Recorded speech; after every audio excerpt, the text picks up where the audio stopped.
अब यहाँ पर एक पिक्चर देख रहे हैं। इस पिक्चर के अंदर परमेश्वर का दास मूसा, जिसे हम इंग्लिश में कहते हैं मोसेस, वो यहाँ पर बैठा हुआ है। लेकिन इसमें हम देख रहे हैं कि मूसा के हाथ दो लोग पकड़ के बैठे हैं और एक नीचे जंग चल रही है। मैं चाहता हूं आप सब ध्यान दें।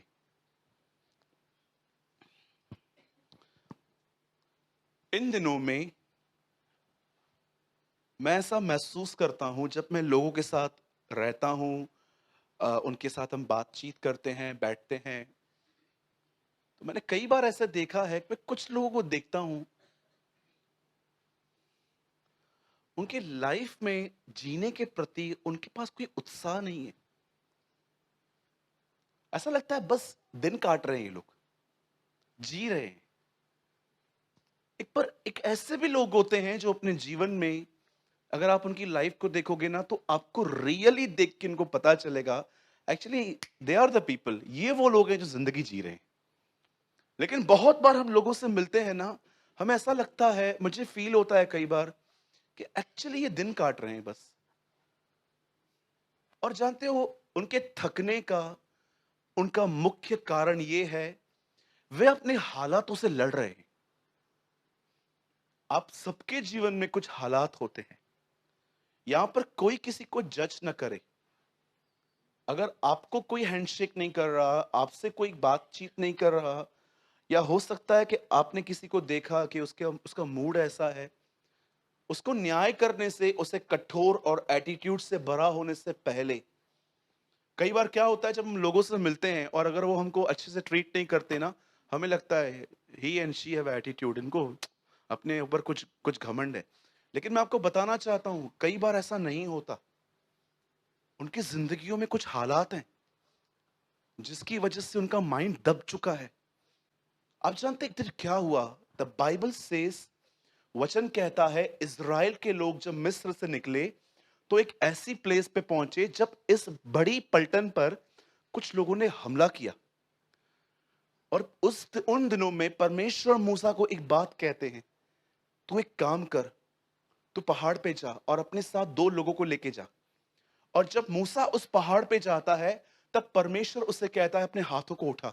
और जैसे वो अपने हाथों को उठाता है और वो जब नीचे देखता है पहाड़ के, तो वो क्या देखता है कि इज़राइल, मतलब उसके खुद के लोग, उस जंग को जीत रहे थे। लेकिन जब उसके हाथ नीचे हो रहे थे, तब इज़राइल हार रहा था। तब मूसा समझा कि दो लोग क्यों आए। तब उन्होंने क्या किया? जैसे मोसेस ने हाथ उठाए, उन्होंने उसके हाथों को सपोर्ट किया और इज़राइल जीता। अब आप में से कितने लोग ये बात देख रहे हैं?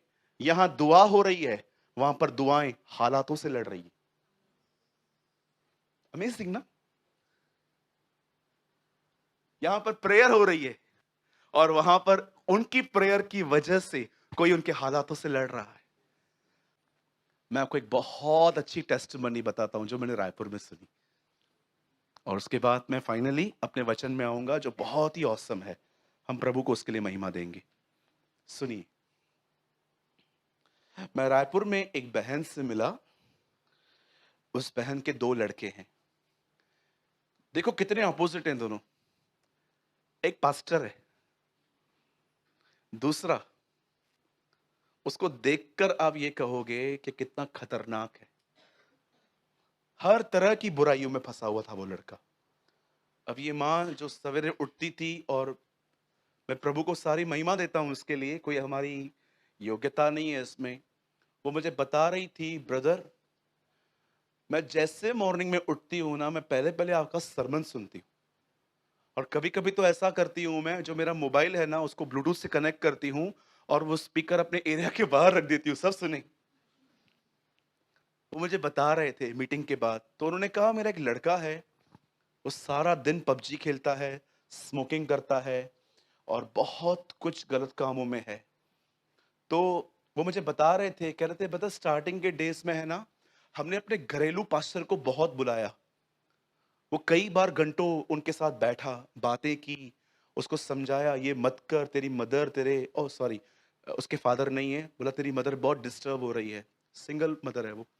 और वो बहुत सारी बातें सुनने के बाद फिर भी वो चेंज नहीं हो रहा था। एक दिन उन्होंने मेरा एक सरमन सुना। उस सरमन में उन्होंने एक बात समझी।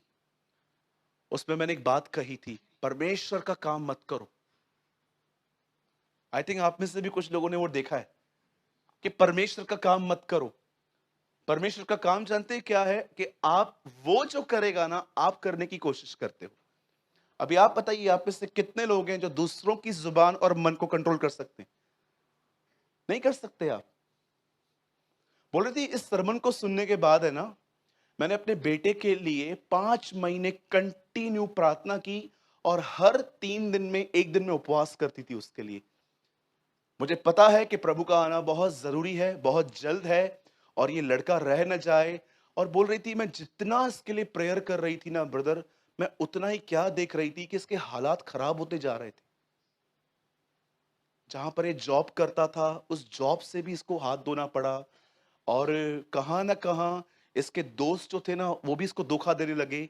एक अजीब बात ये थी, वो मुझे जो बता रहे थे, वो कह रहे थे मेरी दुआओं से मेरे बेटे के हालातों में कोई तब्दील नहीं आई, उल्टा वर्स्ट होते गए। आप जानते हैं, एक दिन ऐसा हुआ, उसके लड़के ने घर पे आके अपनी मां को जानते हैं क्या कहा? मां, मैं बहुत थक गया हूं। तो उसकी मां ने उसके 25 साल की एज में पहली बार उसके मुंह से ऐसा सुना कि वो कह रहा है मैं बहुत थक गया हूं। तब उसकी मां ने उससे एक बात कही, क्या हुआ, क्यों थक गया? एक्चुअली उसने अपने एक बहुत अच्छे दोस्त से बहुत हर्टिंग पाई थी। उसकी मां ने उस दिन समझा it is a right time to preach the gospel. ये सही समय है सुसमाचार सुनाने का।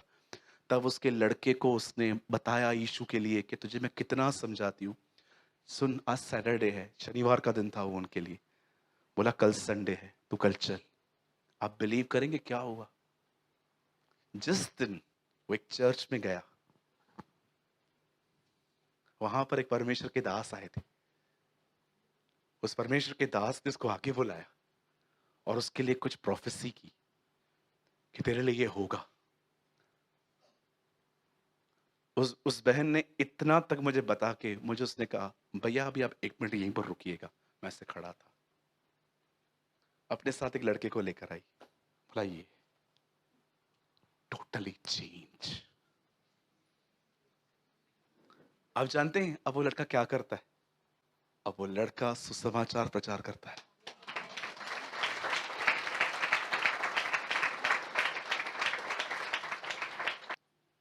परमेश्वर उस बहन के हालातों से लड़ा। आपको क्या लगता है जब भी आप प्रार्थना करोगे सिर्फ चीजें ठीक होंगी? अरे एक परमेश्वर कई बार चीजें और खराब कर देता है ताकि बंदा लौट आए। Trust me. ये मत सोचिए कि हमेशा दुआएं पॉजिटिव रिजल्ट्स लेके आती हैं। कभी कभी ऐसा भी होगा कि आप दुआ कर रहे हो और सामने वाले की जो हालात हैं वो और टाइट होते जा रहे हैं। मेरे पीछे बोलिए, प्रभु जानता है जब घी सीधी उंगली से न निकले तो कैसे टेढ़ा करते हैं। पर ये बात सदैव याद रखना, जिन भी लोगों को प्रेयर में आपने डाला है वे सब बचेंगे, सब बचेंगे।